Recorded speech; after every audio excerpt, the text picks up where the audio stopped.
Good morning. Genesis chapter 33. Now Jacob looked up and saw Esau coming toward him and 400 men. So he divided the children among Leah, Rachel, and the two slave women. He put the slaves and their children first, Leah and her children next, and Rachel and Joseph last. He himself went on ahead and bowed to the ground 7 times until he approached his brother. But Esau ran to meet him, hugged him, threw his arms around him, and kissed him. Then they wept. When Esau looked up and saw the women and children, he asked, "Who are these with you?" He answered, "The children God has graciously given your servant." Then the slaves and their children approached him and bowed down.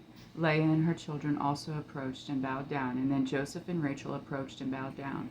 So Esau said, "What do you mean by this whole possession I met?" "To find favor with you, my lord," he answered. "I have enough, my brother," Esau replied. "Keep what you have." But Jacob said, "No, please. I have found favor with you. Take this gift from me, for indeed I have seen your face, and it is like seeing God's face, since you have accepted me. Please take my present that was brought to you, because God has been gracious to me, and I have everything I need."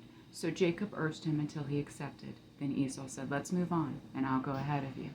Jacob replied, "My Lord knows that the children are weak, and I have nursing flocks and herds. If they are driven hard for one day, the whole herd will die.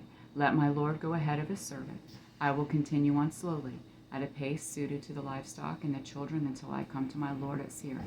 Esau said, "Let me leave some of my people with you."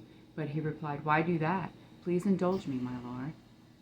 That day Esau started on his way back to Seir, but Jacob went to Succoth. He built a house for himself and shelters for his livestock. That is why the place was called Succoth. After Jacob came from Padan Aram, he arrived safely at Shechem in the land of Canaan and camped in front of the city.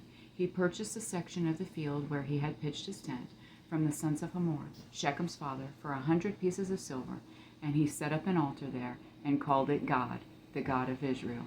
I love you, Jonathan and Jessie.